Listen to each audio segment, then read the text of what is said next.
क्या क्या तूने बेच दिया।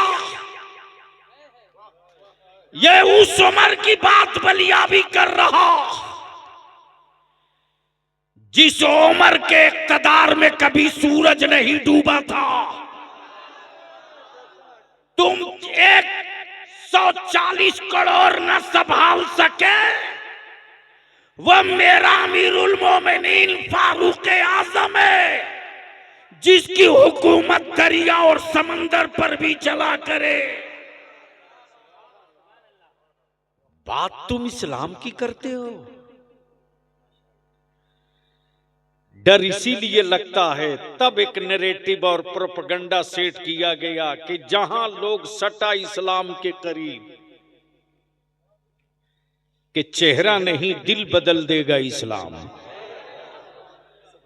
खानदान बदल देगा इस्लाम। इसीलिए कुफ्र डरा डरा है और इस्लाम और कुरान के खिलाफ प्रोपेगेंडे करा रहा। वो चाहे ट्विटर हो कि मीडिया सेल हो कि ये जितने यूट्यूबर हो, सबको सुपारी दे रखा है। लेकिन बलिया भी कहता अकल के टूअरो, जब कोई वायरलेस और कोई सैटेलाइट न था तब इस्लाम मक्के से भारत आ सकता है, तो भारत का इस्लाम कुफ्र के आंगन में भी जा सकता है। पार्टियों के पाले हुए गुंडे, ये भेजे हुए कुत्ते हैं, कुत्ते।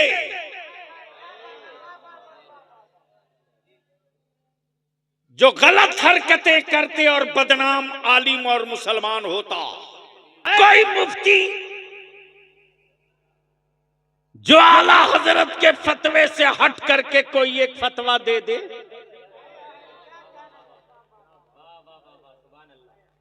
यानी सवाल का जवाब लिखने के लिए आला हजरत चाहिए। जलसे में आला हजरत का नारा लगे तो पेट में दर्द होगा।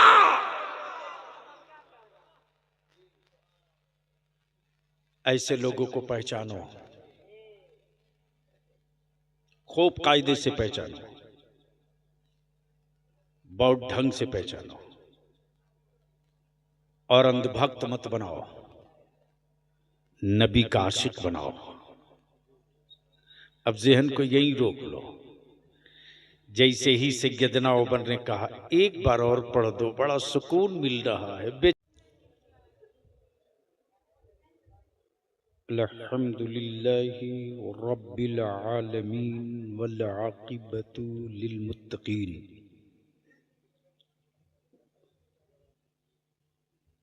वस्सलातु वस्सलामु अला सय्यदिल मुरसलीन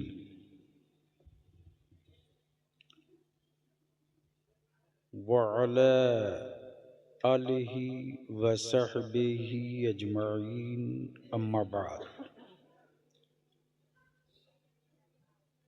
फ़अऊज़ु बिल्लाहि मिनश शैतानिर रजीम, बिस्मिल्लाहिर रहमानिर रहीम।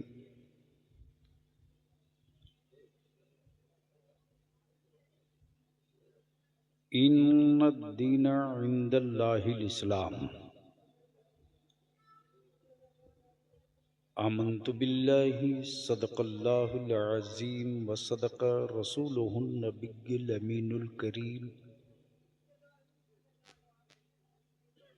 व नहनु अला ज़ालिका लमिनश शाहिदीन वश्शाकिरीन वल्हम्दुलिल्लाहि रब्बिल आलमीन। भैया उस पंखे को उधर घुमा दो, उधर उधर इधर से। हाँ, नहीं नहीं, मेरी तरफ नहीं।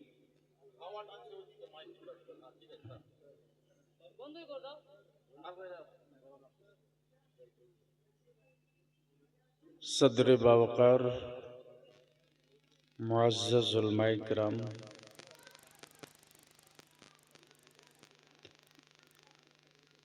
करीब पास दूर नज़दीक से चलकर तशरीफ़ लाए बिरादरान इस्लाम,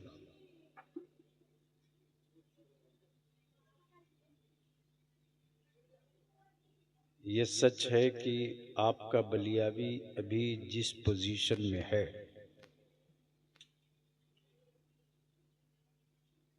हैरत ये नहीं कि हादसा हो गया, हैरत ये है कि हादसे में बलियावी बच कैसे गया। और कभी कभी हादसे ईमान और अकीदे को पुख्ता भी कर दिया करते हैं। कल तक बलियावी ने किताबों में पढ़ा था कि अल्लाह वाले मदद करते हैं। 24 फरवरी को जब ट्रेन हादसा हुआ तो बलियावी ने अपनी आंखों से देख लिया कि अल्लाह वाले मदद कैसे करते हैं। शर्त यह है कि वो अल्लाह वाला हो।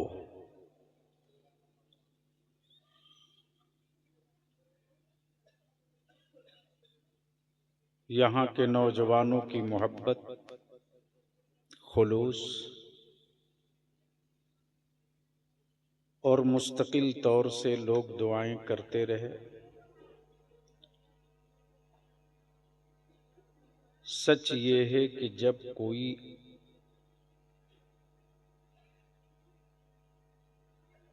दीन का हो जाता है, मसलक का हो जाता है, अपनी मिल्लत का हो जाता है, तो मेरी कौम के लोग उसे अपना समझ लेते हैं। अल्हम्दुलिल्लाह, मशाइख की दुआएं, आप सबकी दुआएं, अगर मैं बयान करूं तो शायद वही एक गुफ्तगू हो जाए।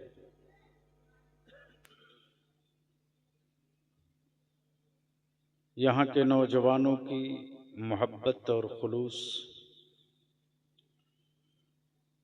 हमारे सट्टारी से भी, मोथाबाड़ी से भी, पंडवा शरीफ से भी, पूरे इलाके से, सट्टारी के सदर साहब वगैरह, हमारा ये सफीउल्लाह बाबू, यहाँ तक के चांचल से कुछ नौजवान पटना तक पहुंच गए,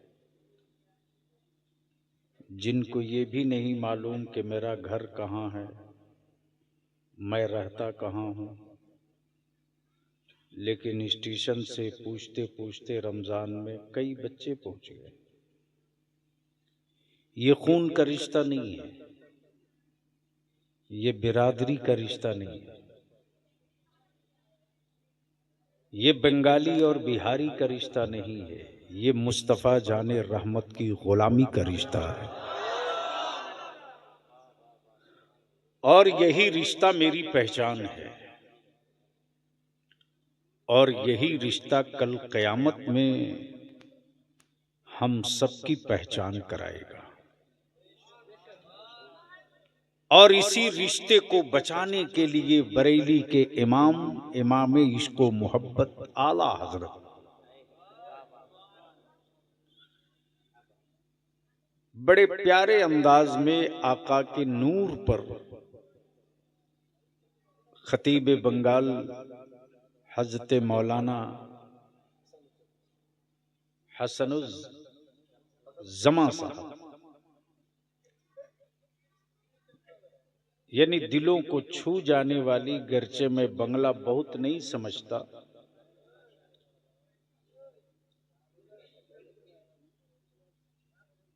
लेकिन सच ये है कि नबी का जो आशिक होगा वो और कुछ समझे न समझे, लेकिन जहां उनकी बड़ाई होगी उसे जरूर समझ जाएगा।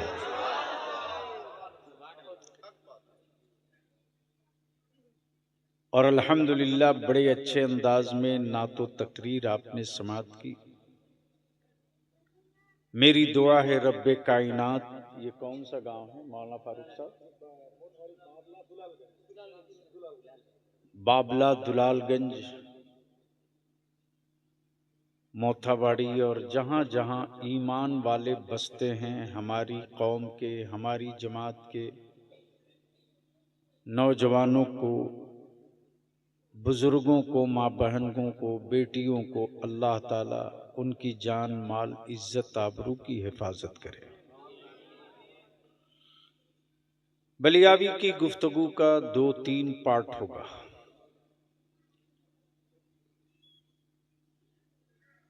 दुनिया में किसी कुफ्र को किसी से कोई डर नहीं लगता, लेकिन तन्हा इस्लाम है जिसे सारे जमाने का कुफ्र कांप रहा है। तवज्जो चाहूं। आखिर वजह क्या है? जबकि मेरे पैगंबर सल्लल्लाहु अलैहि वसल्लम ने अपनी उम्मत को, अपने आशिकों को, अपने गुलामों को बदला लेने का कहीं भी तरबियत नहीं दी।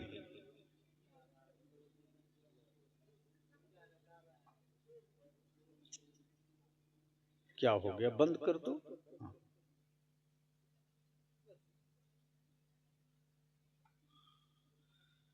फिर भी पूरी दुनिया में एक तूफान है जिसको देखो उसी को इस्लाम से तकलीफ, और इस्लाम तन्हा मजहब है जिसको किसी से कोई दिक्कत और तकलीफ नहीं है। आखिर तकलीफ की वजह क्या है? तो इसी भारत में जब किसी धर्म विशेष के लोगों ने उनकी आइडियोलॉजी, उनके संस्कार, उनके कर्तव्य और उनके बड़े बड़े मजहबी रहनुमाओं ने भारत के उन दबे कुचले, दलित, पिछड़े, जंगलों बयाबान में रहने वाले गरीबों की बेटियों के बदन से कपड़े उतरवा दिए, और ये कह करके कि कपड़ा पहनने का राइट तुमको नहीं है।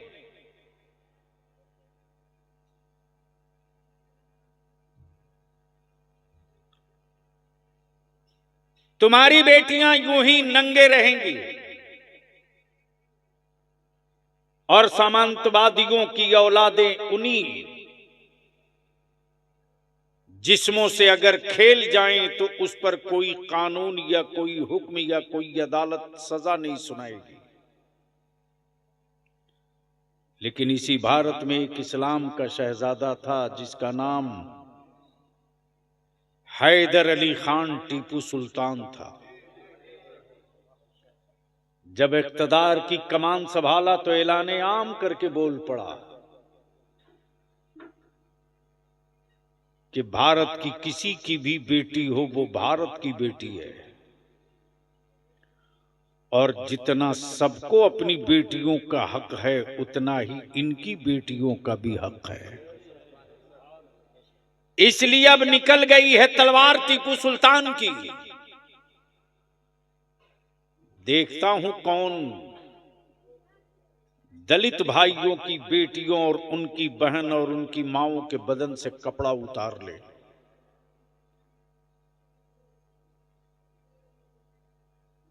अरे क्या कर रही हो?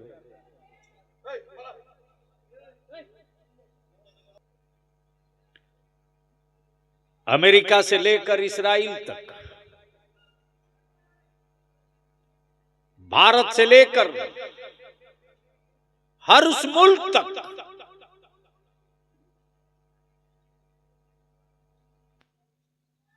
इस्लाम ने किसी की जमीन पर कब्जा नहीं किया है। बावजूद उसके इस वक्त हमारी जमीनों पर हुकूमत डंडा मार के कब्जा करना चाहती है। ये वक्फ की जमीन और जायदादें मुगलों की दी हुई खैरात नहीं है, यह हमारी बनी हुई मस्जिदें और मस्जिदों के मीनारे हुकूमत के सिक्कों से नहीं बने हैं।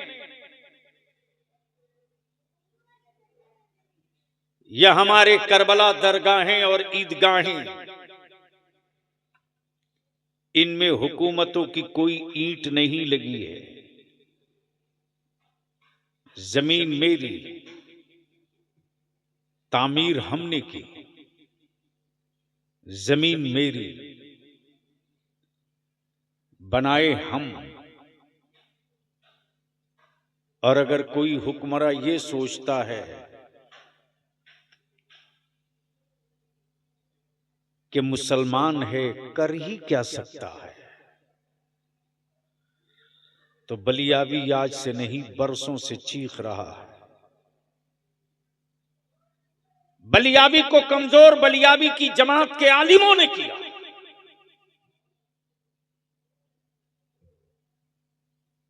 बीस साल पहले मैं बिहार, बंगाल, झारखंड, उड़ीसा में घूम घूम कर कहते रहा,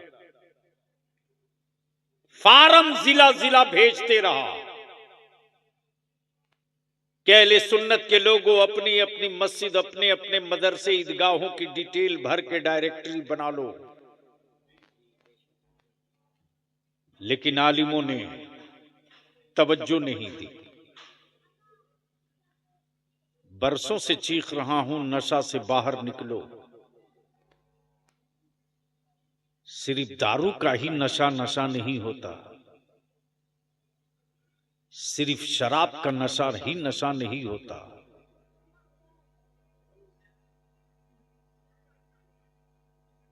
गफलत में अपनी नस्लों को छोड़कर जाना ये नशा से कम भी नहीं होता। वही किया। ए बेटा बैठ जाओ, गुफ्तगू बड़ी संजीदगी से सुन लीजिए। मैं जानता हूं कि इस वक्त हमारे बच्चों को तरबूज बना दिया गया है। याद होगा इसी मालदा के कई इजलास में मैंने कहा था, यह सेकुलरिज्म और कॉम्युनलिज्म धोखा है, धोखा। सबको हमसे सत्ता चाहिए, हमारे बच्चों का हक कोई नहीं देगा। हमारा वोट सबको चाहिए, लेकिन हमारी हिफाजत के लिए कोई आगे नहीं आए। सारी सियासी पार्टियों के लीडर कह रहे हैं कि वक्फ बिल खिलाफ है। बिल्कुल है, लेकिन अगर हमसे हमदर्दी है तो चाहे किसी भी सियासी पार्टी के लीडर हो, उसका गट्टा और कलाई पकड़कर बोलो कि हम तो जख्म खाए हैं, सड़कों पे निकलेंगे ही।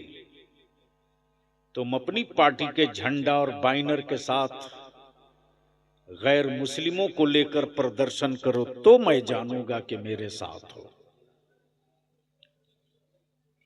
वरना जो हालात हैं वो ये हैं कि हमारे 50 से 55 बच्चे मुर्शिदाबाद एहतजाज में जेल चले गए।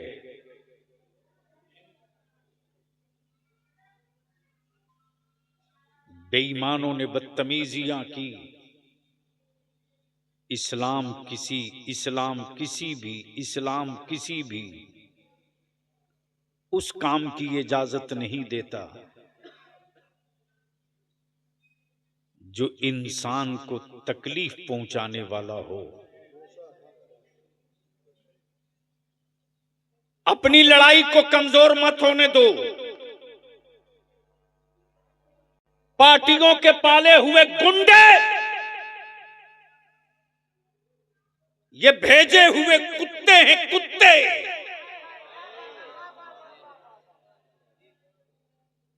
जो गलत हरकतें करते और बदनाम आलिम और मुसलमान होता। इसलिए कि दुनिया का कुफ्र मेरे पैगंबर की तारीख पढ़ करके तब मातम कर रहा है। इस्लाम बदला नहीं लेता, इस्लाम बदल देता है। इस्लाम बदला नहीं लेता, बदल देता है। और आज कुफ्र उसी से डरा हुआ है। तब पूरी दुनिया में इस्लाम के खिलाफ एक प्रोपेगेंडा सेट कर दिया, नैरेटिव सेट। मुसलमान है जिहादी होगा, मुसलमान है जालिम होगा, मुसलमान है नफरती होगा, मुसलमान है लुटेरा होगा, मुसलमान है डकैत होगा, मुसलमान है कातिल होगा। बलियावी कहता कल के टूअरो, जिस इस्लाम के पैगंबर ने जंग के मैदान में पकड़े हुए कैदियों के हाथों की रस्सियां बंधी हों और बंधी रस्सियों की दर्द के दर्द से कैदी चीख रहे हों, तो रहमत आलम फरमावे, मेरे सहाबा ये लोग क्यों दर्द से कराह रहे, ये कराहने की आवाज कहां से आ रही।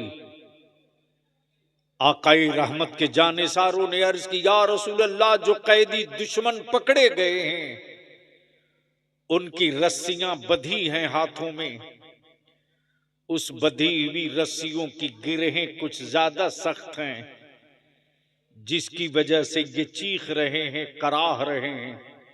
रहमत आलम फरमाते, मेरे सहाबा उनके हाथों की रस्सियां ढीली कर दो, इनके दर्द हमें बर्दाश्त नहीं होते। तेरा नबी दर्द देने के लिए नहीं आया है, तेरा नबी दर्द मिटाने के लिए आया है।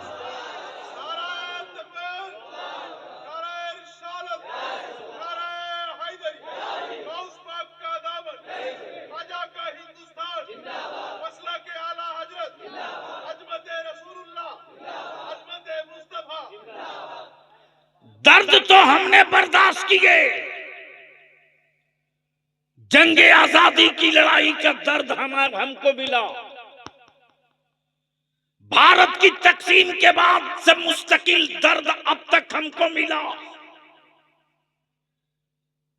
दर्द तो हम खाए हैं, लेकिन कभी भारत से गद्दारी नहीं की, कभी हिंदुस्तान से गद्दारी नहीं की। जब मुल्क में एक संविधान, एक कानून, जब एक आईन, एक संविधान, तो याद रखो हुक्मरानों, जो ईमान वाला शहादत का जाम पीकर अंग्रेजों को भगाना जानता है, वो ख्वाजा का गुलाम भारत को बचाना भी जानता है। नारे तकबीर, नारे तकबीर, नारे रिसालत। मेरे ख्वाजा का हिंदुस्तान, मेरे ख्वाजा का हिंदुस्तान। मसलके आला हजरत हजरत अल्लामा मौलाना गुलाम रसूल बलियावी साहब किबला। नारे तकबीर, नारे रिसालत। जख्म खाकर मुस्कुराते रहना ये मेरे नबी की सुन्नत है। जख्म खाकर मुस्कुराते रहना ये मेरे मुस्तफा की सुन्नत है। लेकिन बलियावी तो परेशान है यार। फेसबुक व्हाट्सएप पे कुछ मुल्ले हमारी औलादों को तख्ते मश्क बनाना जानते, जिनको ये भी पता नहीं कि इस वक्त बिल कानून में क्या है। वो कहते कि बलियावी साहब क्या कर रहे हैं, इनका जमीर कब जागेगा। और जब बलियावी कहता है कि 10 अप्रैल को मैंने मीटिंग बुलाई है, आपका जमीर जाग गया हो तो मीटिंग में तशरीफ लाइए, तो कोई जवाब नहीं आता। जो पहला काम है वो ये है कि हमको गैरों ने नहीं अपनों ने लूटा है। चाहे हिंदुस्तान के बंगाल का वक्फ बोर्ड हो या बिहार का हो या यूपी का या गुजरात का या महाराष्ट्र का या कहीं का, हर वक्फ बोर्ड का चेयरमैन मुसलमान था। हर वक्फ बोर्ड का हर वक्त की प्रॉपर्टी का मुतवल्ली मुसलमान था। फिर वक्फ की जमीनें बिकी कैसे? वक्फ की जमीनों को बेचा किसने? और जिसने बेचा उस पर कानूनी कार्रवाई करके जेल भेजा क्यों नहीं? बलियाबी को खूब पता है कि वक्फ बोर्ड में जो लोग बैठे हैं वो गैर मुस्लिम नहीं, मुसलमान हैं। क्लर्क भी मुसलमान, किरानी भी मुसलमान। लेकिन अगर कोई चला जाए वक्फ बोर्ड में मस्जिद के काम से, मदरसे के काम से, दरगाह खानकाह के काम से, इमामबाड़ा करबला के काम से, तो वक्फ बोर्ड में बैठे हुए जो कर्मचारी हैं समझते हैं कि खुराक आ गई है, जितना नोच सकते हो इसको नोच के खा जाओ। इससे भी आप इनकार नहीं कर सकते। लेकिन लड़ाई तो होगी। अच्छा, एक बात मैं पूछूं कि लड़ाई समझ कर लड़नी चाहिए या बगैर समझे लड़नी चाहिए? जोर से बोलो ना। इतने बड़े मजमे में कोई एक आदमी है जो हमको समझा सके कि इस कानून में हमारे खिलाफ कौन कौन सा पॉइंट है?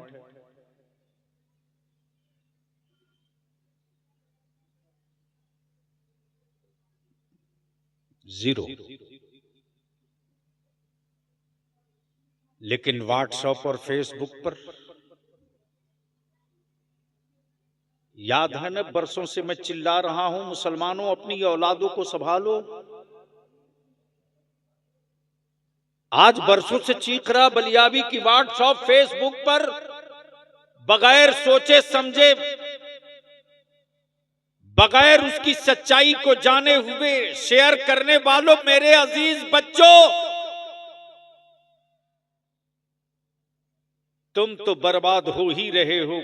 अपने माँ बाप, बूढ़े माँ बाप और घर और गांव को क्यों बर्बाद कर रहे हो? तुमने तो सोचा कि मैंने फला दोस्त को भेज दिया है, लेकिन शायद तुझे पता नहीं कि तेरे दोस्त के यहां जाने से पहले पहले उस तक पहुंच गया है जिसके जिम्मे एक ही काम है कि मेरा निशान कैसे मिटेगा, मेरे बच्चों को दहशतगर्द कहने का मौका कब मिलेगा। यूपी में बुलडोजर नंगा नाचे, कोई कानून नहीं। एक हरामखोर नहीं बोला ये जुल्म है। लेकिन मुर्शिदाबाद पर सब सबक पढ़ाने, ज्ञान देने आ गए हैं। मैं इसकी सख्त निंदा मजम्मत करता हूं। किसी मजहब का कोई हो, आप अपनी बात करो, अपने हक की बात करो।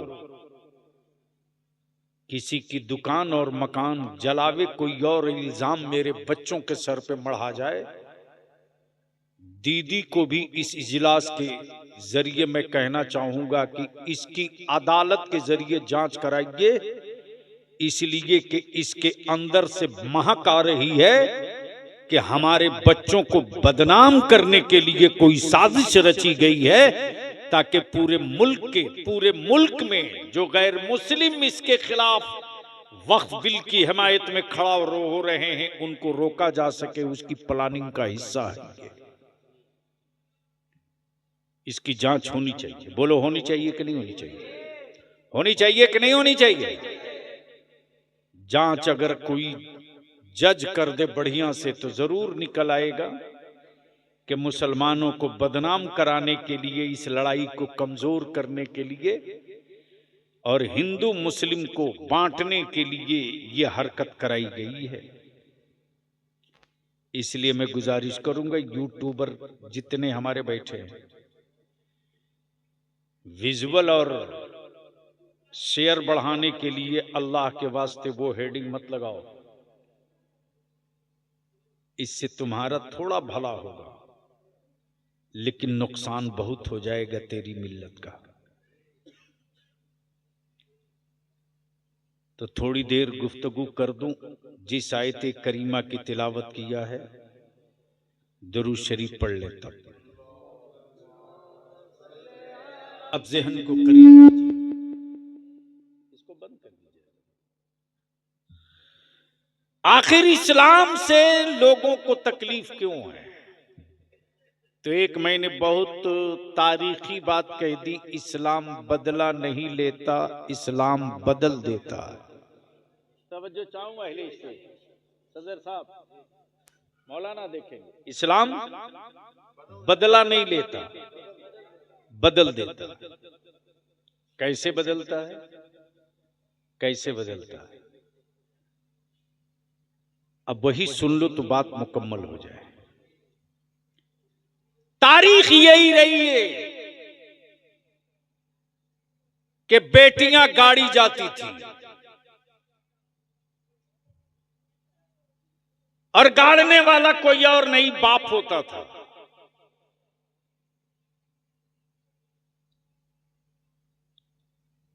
बेटियों की आबरू लूटने वालों को जो माला पहनावे, वो हुक्मरा अगर कहे कि बेटी बचाओ, तो ये इसे ही लगता है कि कोई अपराधी लोगों को ज्ञान दे रहा हो कि आप इंसान बनिए। क्या ऐसे ही है जैसे कोई डकैत किसी को कहे कि आप चोरी मत कीजिए। इस्लाम बदला नहीं लेता। बेटियां दफन हो रही थी, माएं सिसक रही थी, बेटियां गाड़ी जा रही थी, माएं आंसू बहा रही थी। गढ़ती हुई बेटियों को देखकर बाप कुछ भी था, इंसान था। गढ़ने वाली बेटियों से आंखें मिलाने की हिम्मत नहीं रखता था, बेटियां गाड़ देता था। मेरे पैगंबर ने आने के बाद, जमीन पर तशरीफ लाने के बाद, रहमत आलम ने बेटियों को जिंदा गाड़ने वालों से बदला नहीं लिया। रहमत आलम ने उसी बाप को बदल के रख दिया और बता दिया बेटियां गाड़ी नहीं जाएंगी। आज जो तेरी बेटी कहला रही है, कल इसी बेटी के कदमों के नीचे उसकी औलादों की जन्नत हो। बेटियों का मकाम बचाकर मुस्तफा ने बाप बदल दिए, बेटियों के बाप बदल दिए, बाप का ज़हन बदल दिया, बाप की सोच और नजरिया बदल दिया। जब इस्लाम मक्के में तेजी से चल पड़ा और 39 लोग इस्लाम कबूल कर लिए। कितना? 39। कितना? जब 39 लोग इस्लाम कबूल कर लिए, तब अरब के काफिरों ने मीटिंग की और उस दौर के दबंग फारूक आजम से कहा, ए उमर, 39 लोग मुसलमान हो गए, हम पूरी ताकत लगा दिए पैगंबर इस्लाम के खिलाफ प्रोपेगेंडा करने में। जादूगर कहे माजल्लाह कामयाब न हुए, साहिर कहे कामयाब न हुए, पत्थर मारे कामयाब न हुए, राह में कांटे डाले कामयाब न हुए, बदन पे गंदगी पे कूड़े फेंके कामयाब न हुए, उनके घर का घेराव किया, कामयाब ना हो सके, काबे के तवाफ से रोक दिया, कामयाब ना हो सके। अब तुम ही कुछ करो। तब उस दौर के उमर ने तलवार ली और लेकर निकले, ये कहते हुए कि जब मैं नबी को ही नहीं रहने दूंगा तो इस्लाम कहां रहेगा। जब रसूल ही को नहीं छोड़ूंगा तो इस्लाम कैसे रहेगा। जैसे ही खबर मिली रहमते आलम को कि उमर चले हैं पूरे तेवर के साथ मेरे कत्ल के लिए, सैयदना अबू बकर अर्ज करते, या रसूल अल्लाह अलैहिस्सलाम, मेरे माँ बाप आप पर कुर्बान। उमर की नीयत अच्छी नहीं लग रही। रहमत आलम मुस्कुरा के फरमाते, ओ उमर, ए अबू बकर, उमर 40 नहीं पूरा होने देंगे, आने दो। आज उमर को ही दाखिले इस्लाम करके 40 की तादाद पूरा किया जाए। अब 40वां से झगड़ा किसको किसको है भाई? यानी 40 से तकलीफ किसको है?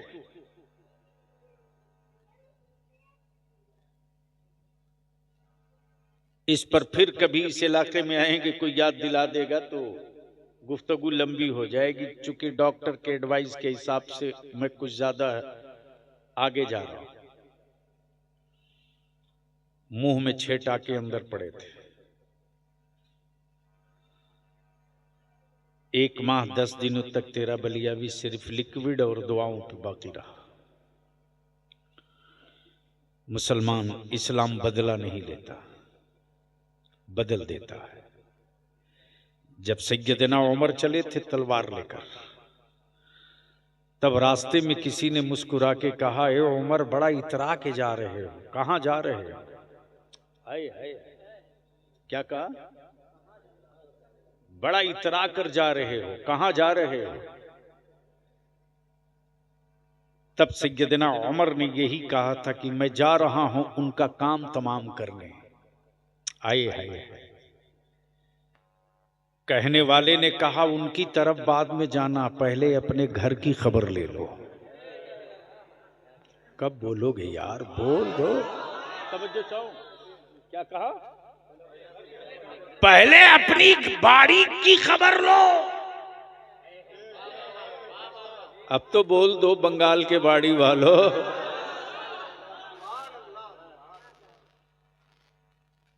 जैसे ही सुने उमर तो झुंझुला उठे,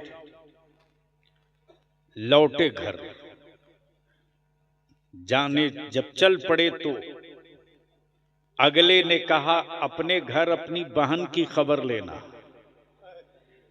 तो सबसे पहले वो भागे अपनी बहन के घर। अल्लाहु अकबर, क्या मंजर रहा होगा मुसलमान, सोच कि भाई के हाथ में तलवार है, कत्ल के इरादे से बहन को आया है। इस्लाम बदला नहीं लेता, बदल देता। जैसे ही सैयदना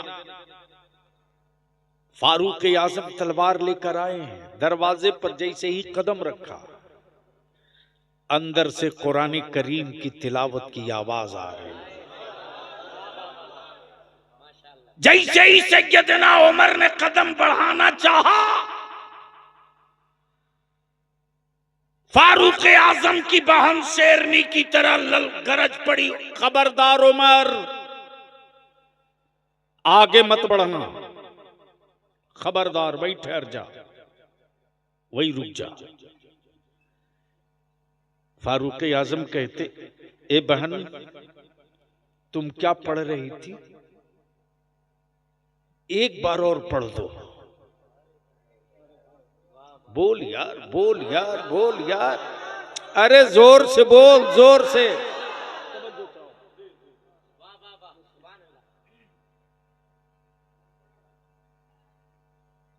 अरे अभी कितने दिन हुए सत्ता संभाले तुझको?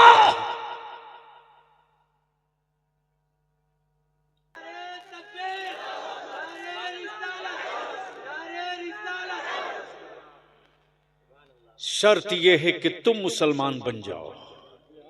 आए हाय हाय, बोल दो तो बोल दूंगा, बोल दे जोर से। शर्त यह है कि तुम मुसलमान बन जाओ। जब तुम मुसलमान बन जाओगे तो तेरे घर में कभी शराब की बोतल नहीं खुलेगी।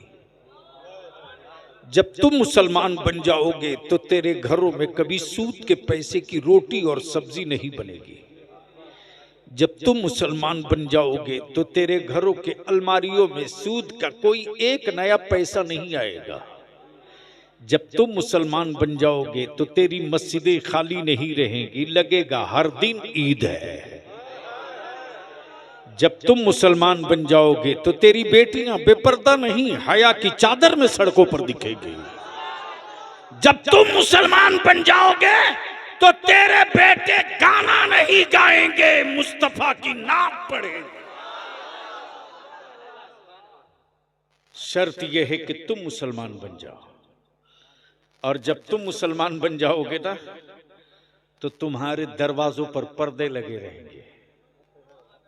बोलोगे तो बोल दूंगा, जोर से बोल, जोर से। इस्लाम को कुफ्र से डर नहीं लगता, लेकिन पूरी दुनिया के कुफ्र को इस्लाम से बड़ा डर लगता है। इस्लाम बदला नहीं लेता, बदल देता। आगे उमर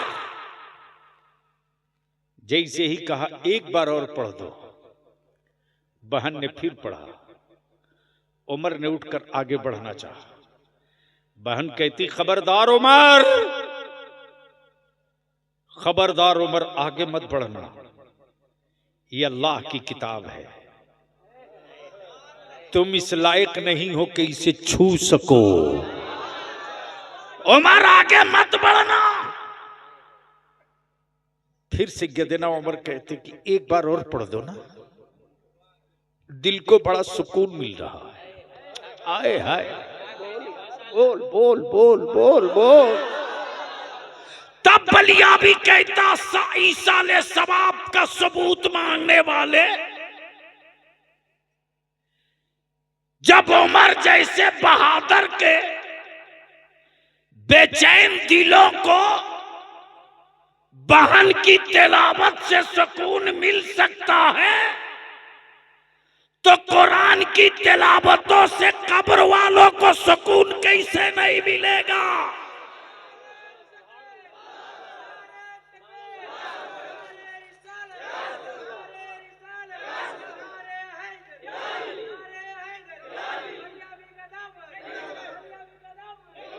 अरे भैया, ये नारा मत लगाओ। इस वक्त पूरा बंगाल और खास तौर से उत्तर दिनाजपुर, मुर्शिदाबाद, मालदा, रायगंज, बीरभूम, मिदनापुर, पूरे बंगाल में बेपूंजी का अच्छा कारोबार तो यही है। बस चले कुछ लोगों का तो बलियावी की गर्दन दाब के मार देंगे, लेकिन हलक में जब तक सांस बची रहेगी ना,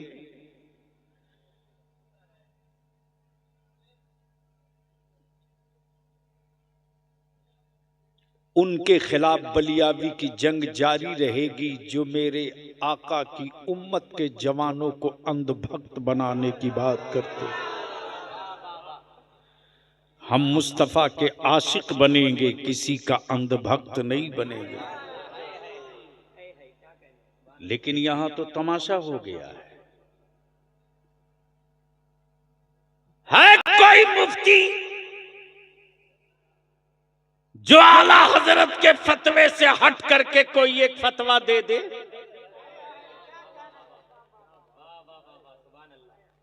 यानी सवाल का जवाब लिखने के लिए आला हजरत चाहिए। जलसे में आला हजरत का नारा लगे तो पेट में दर्द होगा।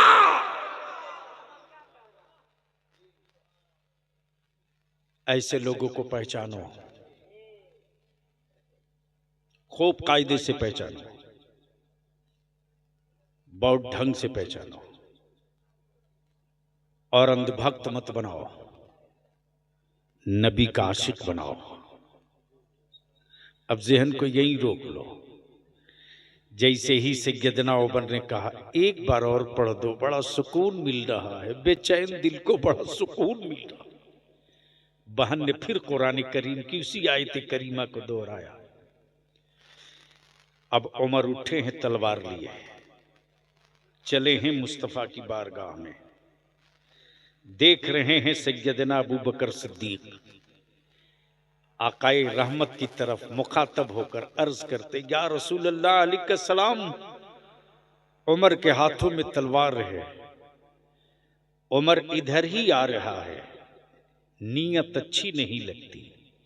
आकाए रहमत ने क्या कहा, ए अबू बकर घबरा मत, घबरा मत, घबरा मत, आज उमर को ही बदल दिया जाएगा।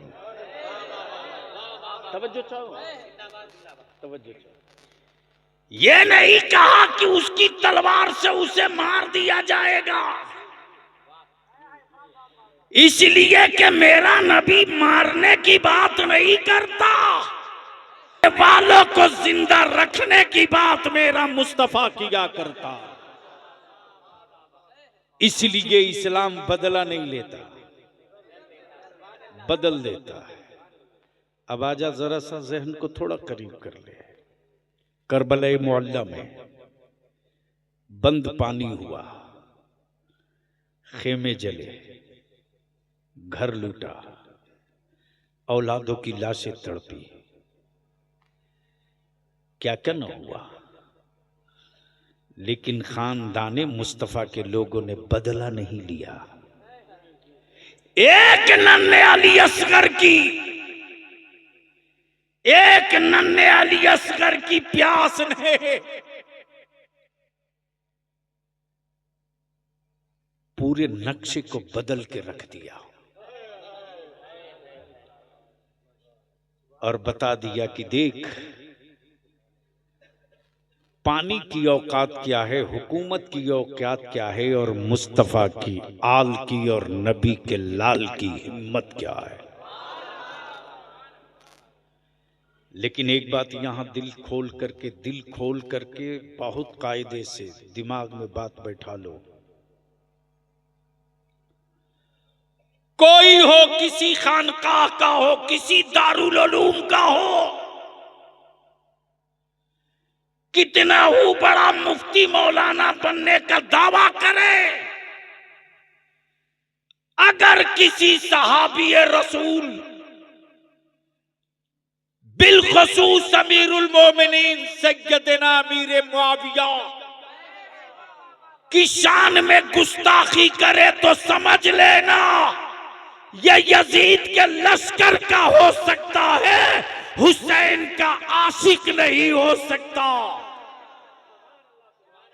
और सुन मेरे आका की हदीस सुन, मेरे आका की हदीस सुन, मफहूम अर्ज कर दूं, वक्त नहीं। मेरे आका करीम फरमाते हैं, मेरे किसी भी सहाबी की कोई तौहीन करे, क्या कहा, मेरे किसी सहाबी की अगर कोई तौहीन करे तो समझ लेना कि वो जहन्नम के कुत्तों में से एक कुत्ता है। किसी भी सहाबी की ऐ है। मेरा गौसे आजम है, लेकिन सहाबी का मर्तबा नहीं है। मेरा गरीब नवाज, मेरा ख्वाजा गरीब नवाज है, लेकिन किसी सहाबी के रुतबे का नहीं है। अल्लाह अकबर, अल्लाह अकबर, अल्लाह अकबर। मालूम है हजरत सैयदना खालिद बिन, हजरत सैयदना खालिद की मैदान जंग में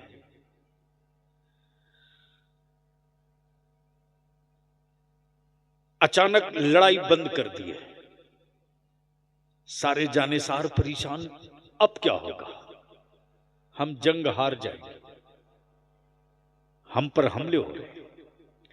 लेकिन हजरत सैयदना खालिद की कैफियत ये कि वो घोड़े से नीचे उतर करके अपना अमामा ढूंढ रहे हैं, अमामा ढूंढ रहे हैं।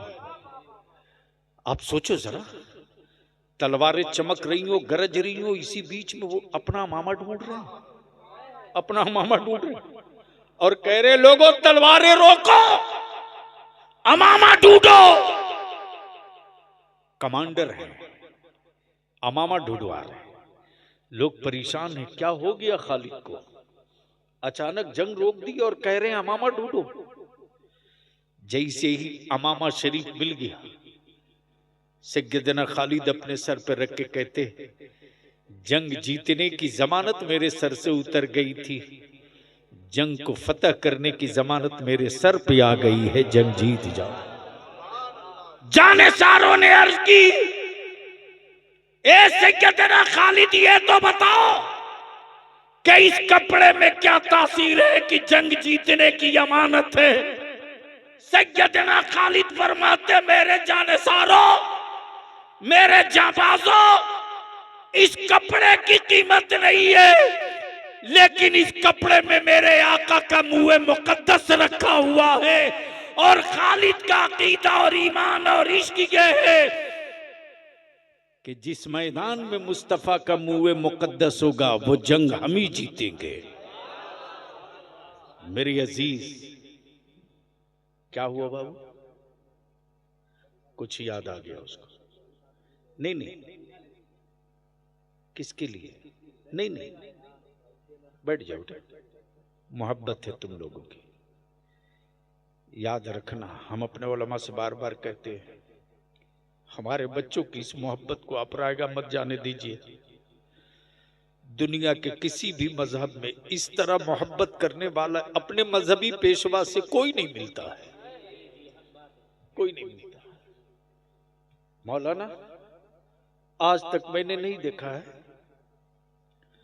कि किसी बाबा के लिए कोई गंदा वगलदान धुल करके ले जाकर के रखता हो, नहीं देखा। ये भी नहीं देखा कि आलिम, ये भी नहीं देखा। देखा ना, थोड़ा सा पसीना आने लगा, ऐसा सुबह पंखा लाओ। हम अपने उलमा से यही अपील करते हैं हाथ जोड़ करके कि हमारे बच्चों की इस मोहब्बत को आप बचा लो।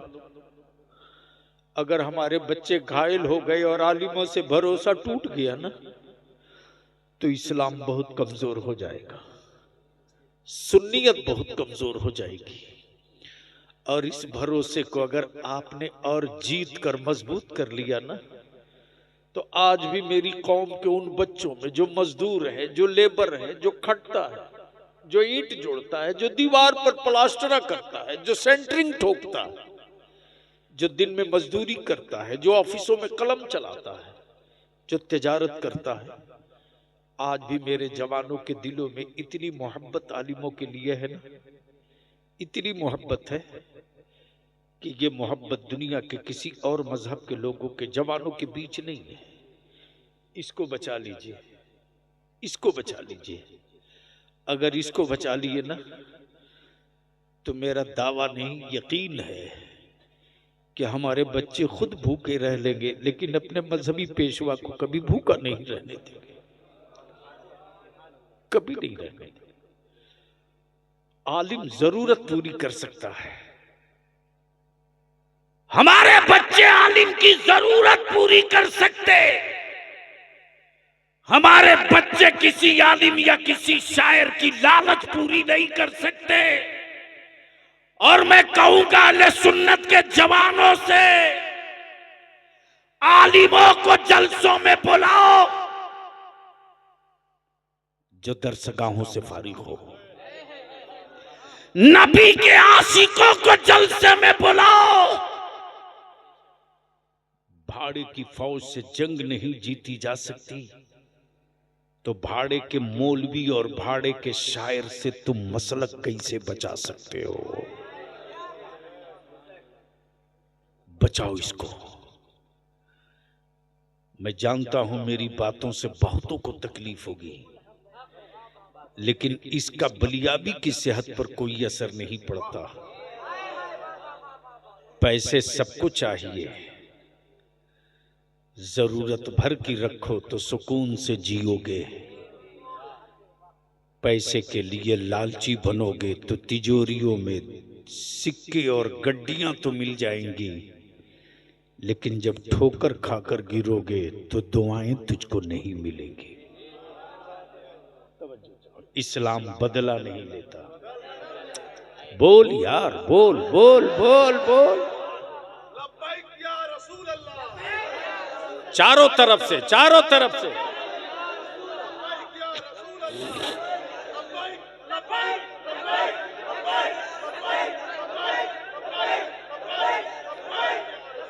चारों तरफ से हाथ उठा लो, बता दो इकट्ठा हो गए हैं मुस्तफा वाले। अल्लाह, मेरे साथ लगा दो, सारा मजमा हाथ दोनों उठाना। लब्बैक या रसूल अल्लाह, अल्लाहुम्मा लब्बैक या हबीब अल्लाह, लब्बैक या रसूल अल्लाह। नीचे करो। इस्लाम बदला नहीं लेता, बदल देता है। और इसीलिए गुजरात वाले को डर लगता। प्रॉब्लम इसी का है कि हर तरह का ऑफर और छूट देने के बाद भी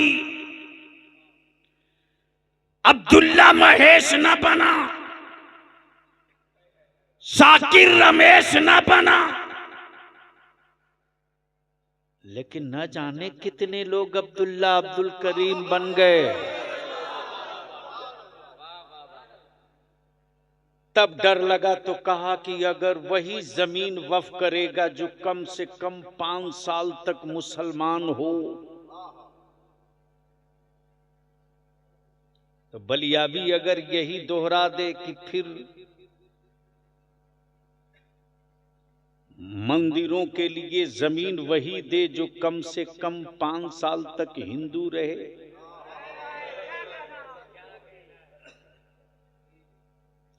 अरे भारत के संविधान ने सबको छूट दी है, जिसको जो धर्म अच्छा लगे कबूल करो। तो उनको डर इसी बात का है कि इस्लाम की पाकीज़गी, इस्लाम की दी हुई हया, इस्लाम का तसव्वुरे ज़कात, इस्लाम में ईसाले सवाब के लिए दान पुण्य, इस्लाम में मसावात और बराबरी का हक, इसलिए कि उनके यहां उनके धर्म की किताबें सब नहीं पढ़ सकता। डर इसी बात का है कि उनकी किताबें एक बिरादरी विशेष के लोग पढ़ेंगे, लेकिन इस्लाम का कुरान तो वो किताब है कि कोई भी पढ़ सकता है। डर लगता है कि यही कहीं सबको बदल न दे। तब बलिया भी कहता है तुम अपना पिजड़ा मजबूत रखो, इस्लाम की खुशबू जो फैलेगी तो पिजड़े की तीरियां नहीं टूटेगी, परिंदा बदल जाएगा।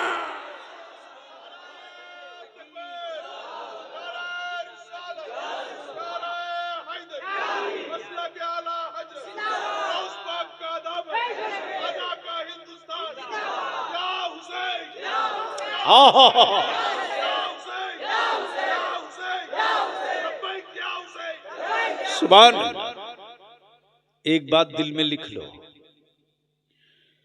जो बरेली के इमाम अहमद रजा के मसलक पर चलने वाला है वही सच्चा हुसैनी है।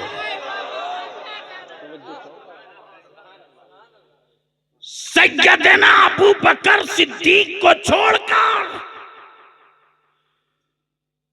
कोई मौलाई नहीं हो सकता, और सैयदना मौला अली को छोड़कर कोई हुसैनी भी नहीं हो सकता। यह बड़ा नाजुक रास्ता है।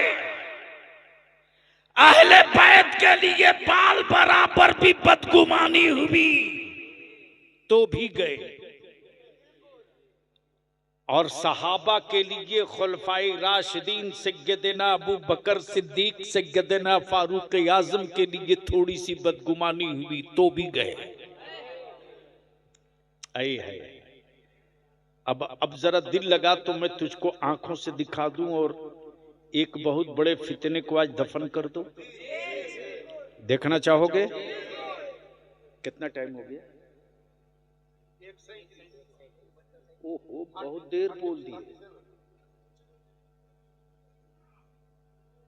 क्या चाहते हो आगे फिर तकरीर ना हो?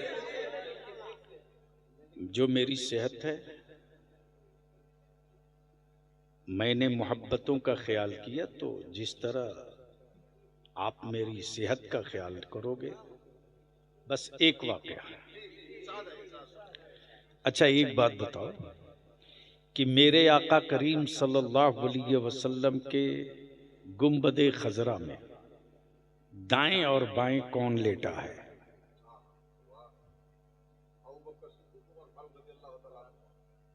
यही है ना? यही है ना? मेरे आका ने मौला अली को क्यों नहीं रखा?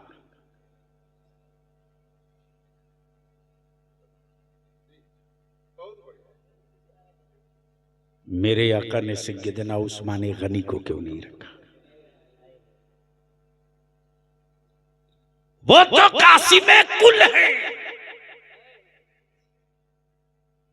तब ताजु शरिया ने इश्क की चादर खसकाई और क्या कहा? जहां बानी अता कर दे। क्या कहा? भरी जन्नत, खाली जन्नत नहीं। बोल यार, बोल यार, बोल। उनमें हमें यही फर्क है, वो सिर्फ जन्नत मांगते हैं और मेरे आला हजरत का वारिस भरी जन्नत मांग रहा है। मौलाना तब बलियावी कहता, अगर बत्ती मोमबत्ती बेचने वालों को आला हजरत समझ में नहीं आएंगे। धागा बेचकर हवेली बना सकते हो,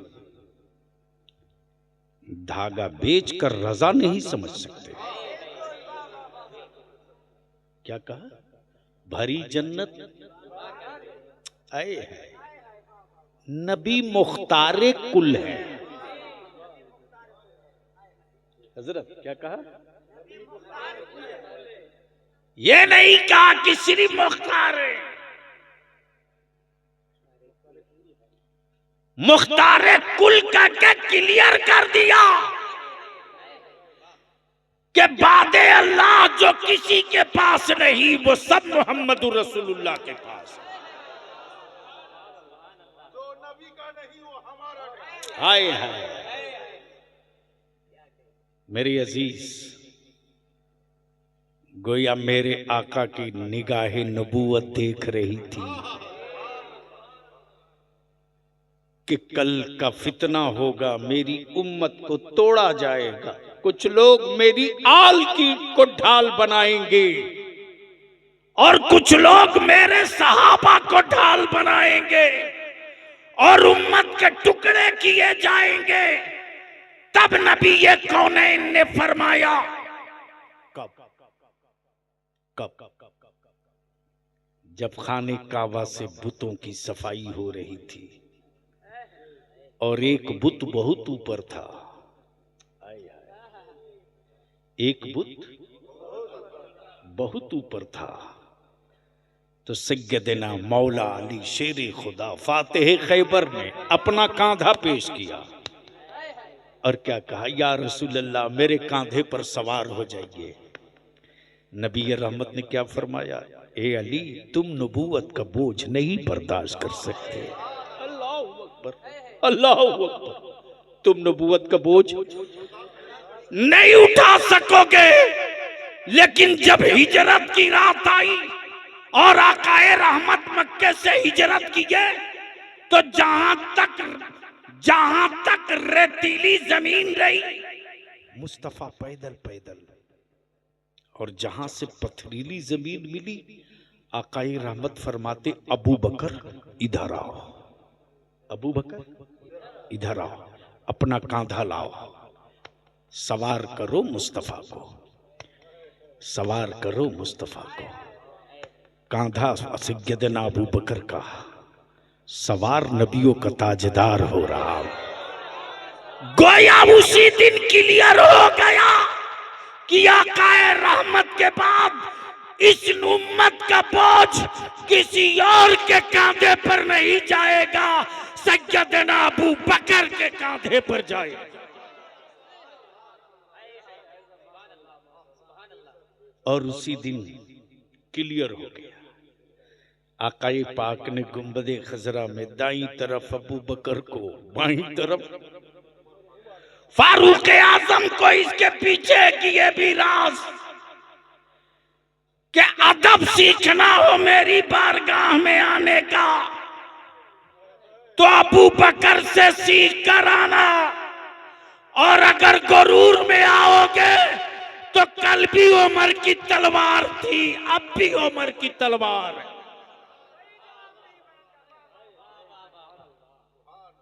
और दोनों को आजू बाजू में रखकर, पहलू में रखकर बता दिया ये कल भी मेरे थे। और सिर्फ यही नहीं बल्कि गवाह बना दिया। आए है, मालूम है तुझको? नहीं मालूम है, क्योंकि अब तो हमारे यहाँ जलसों में तकरीरें जो हो रही हैं, हमको तो तकरीर आती नहीं, ये तो मेरे ताजदारे अहले सुन्नत मुफ्ती आजम की अता है, रईसुल कलम ताजु शरिया की दुआ है, वरना मुझ जैसा कम पढ़ा कहाँ से तकरीर कर सकता है। ये मेरे बस का नहीं है। मेरे अजीज, बस ज़हन को थोड़ा सा करीब कर लो, थोड़ा सा। इस्लाम बदला नहीं लेता। जोर से बोल, जोर से बोल, जोर से। ये वही इस्लाम है जिसने मक्का बदल दिया, बेटियों का वकार बदल दिया, बूढ़ों का मकाम बदल दिया, काबे की अजमत बदल दी। ये वही इस्लाम है। जब भारत में आ गया, कहां? दिल लगाओ, बड़ी कीमती बात समझ सकते हो तो इशारे में समझना। मैं वो नहीं हूं कि किसी के बदन का कपड़ा उतारूं। वो नंगे लोग हैं जो लोगों को नंगा किया करते हैं। मुस्तफा वाले हयादार हैं, हया की चादर बांटते हैं। समझ जाओ। लोग तलवारों पर धार लगा के बैठे थे, ये कह रहे थे कि हम ही रहेंगे, दूसरा थोड़ी आने वाला है। 7 समंदर पार ही मुस्तफा का दीन रहेगा, इधर थोड़ी आएगा।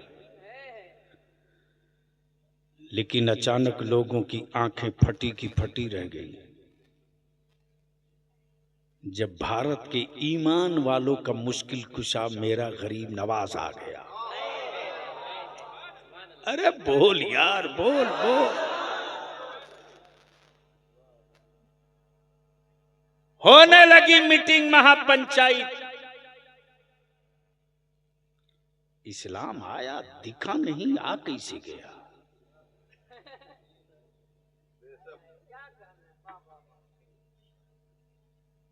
हजरत मौलाना फारूक ने, उमर फारूक साहब आए और हजरत मौलाना अबुल हसन जमान साहब पूछें जलसे वालों से, क्या नाम बाबू तुम्हारा? शराफत हुसैन। राजू कहाँ? राजू कौन था जो तारीख के लिए झगड़ा करने गया था? अरे जो तारीख लेने के लिए परेशान किया था वो कहाँ गया? सो गया। तू ही गया था? राजा, इस हाल में भी तूने मुझको नहीं छोड़ा। दूसरा होता तो पहले बोलता कि देखो मैं तो इस हाल में हूं, कैसे आऊं। लेकिन एक अच्छी बात रही कि कुछ लोगों ने सौदा करना चाहा, इसने इनकार किया, बोला हमें भाड़े का नहीं चाहिए। अपने जलसों को जलसा रखो, तफरीह का सामान मत बनने दो। मैं ये अर्ज कर रहा था, क्या कर रहा था, आ गए मौलाना उमर फारूक साहब और मौलाना हसनुज़्ज़मा साहब पूछ रहे हैं कि मौलाना उमर फारूक दिखे नहीं लेकिन आ गए, रास्ता तो यही था, आई किधर से? तो सट्टारी के सदर साहब ने कहा, रे मैं तो यही इसी रास्ते से आया हूं, मेरे आगे आगे तो वही जा रहे हैं।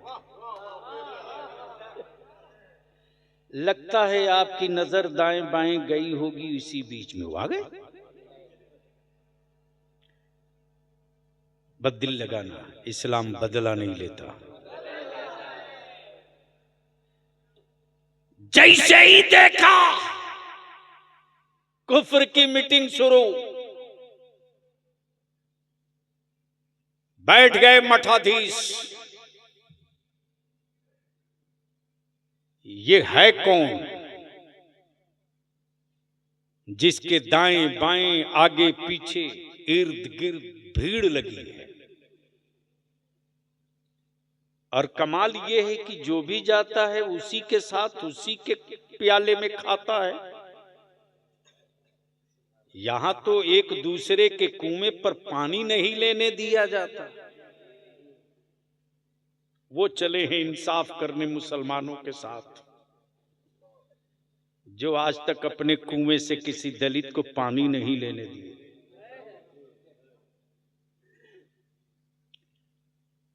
अब जो जत्था और जो समूह चला,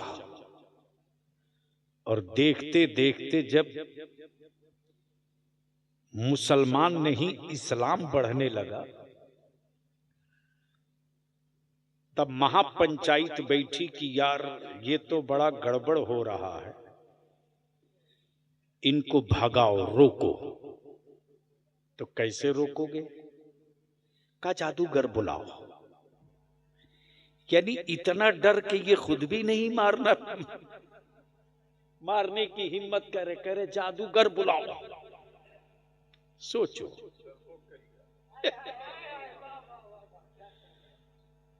जो जादूगर से इस्लाम को मरवाना चाह रहे थे,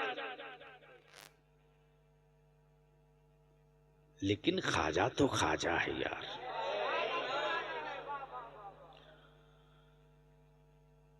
क्या बात रही ईमान वालों के मुश्किल कुशा, बलिहारी जाऊं मेरे गरीब नवाज। क्या दवा इलाज किया है, क्या बढ़िया जल पानी का व्यवस्था किया है। भेजा खड़ा उनको, पीटते पाटते कूटते पीटते लाई नीचे। अच्छा, हैरत है कि खड़ाउन को क्या पता कि जय जोगी जयपाल यही है, वो तो लकड़ी है। क्या हजरत, लकड़ी को क्या पता कि आप ही हजरत है? वो तो लकड़ी है। लकड़ी जाकर आसमान से ढूंढ लाई नीचे। चल नीचे चल, बहुत गुंडई कर लिया, चल। तब देखा अब तो यहां भी चुक गए, अब क्या करें? कहा पानी बंद करो आना सागर का। क्या कहा? बंद करो पानी, अपने ही ठीक हो जाएंगे। तब मेरे गरीब नवाज खान ने फरमाया, अकल के टूअरो, तुम पानी बंद करोगे, मैं आना सागर ही बदल के रख दूंगा। जो बदला है आना सागर, तो कुफ्र कांप गया, तब बलियावी कहता है कि इस्लाम बदला नहीं लेता, बदल देता है। हम आपसे अपील करेंगे, गुजारिश करेंगे, वक्फ बिल, वक्फ कानून पर एहतजाज हो तो पुरअमन हो, और किसी भी सियासी पार्टी के लीडर को मत जमा होने दो अपने आंदोलन में, वरना सत्ता पक्ष और विपक्ष दोनों मिलकर अपनी राजनीति के लिए हरकतें कुछ ऐसी कर देंगे और इल्जाम मेरे बच्चों के सर आएगा। मैं तो साफ कहता हूं, किसी भी पार्टी के हो, किसी भी सियासी दल के हो, अपने नेता और अपनी पार्टी के सुप्रीमो से कहो कि मुसलमान तो जला हुआ है, आंदोलन कर रहा है। अगर सच्चे मानों में आप मुसलमानों के हमदर्द और वक्फ कानून के खिलाफ हैं, तो आप अपनी बिरादरी और अपने धर्म के लोगों को लेकर अलग निकलिए, ताकि हुकूमत पर ये असर पड़े कि इस कानून से सिर्फ मुसलमानों को ही तकलीफ नहीं है, भारत के नन मुस्लिमों को भी तकलीफ है। वरना भीड़ मेरी हो, बच्चे मेरे हों और इनके जज्बात से खेलकर रोटी आप सेकें, तो याद रखना ये नुकसान लंबा हो जाएगा। और कमाल ये नहीं कि हम कानून को हाथ में लेकर जंग लड़ें। कमाल ये है कि कानून के साथ रहकर हम जंग जीत जाएं। यही मेरे आका की सुन्नत है और शरीयत भी है। और मैं तो कहता हूं कि भारत में एक ही लीडर है जिसने पूरी जंगे आज़ादी का नक्शा जो बनाया है, करमचंद राष्ट्रपिता बापू ने, वो किसी मुल्क के हुक्मरां की जिंदगी से सीख कर नहीं, मेरे मुस्तफ़ा की जिंदगी से सीख कर। अहिंसा का पैगाम मेरे नबी का था, इंसानियत का तहफ़्फ़ुज़ मेरे नबी का था, और उसी पर चलकर इस मुल्क की आज़ादी की जंग लड़ी गई है। खबरदार अपने औलादों के दिलों से ये बात निकलने मत दो कि ये मुल्क उसका नहीं है।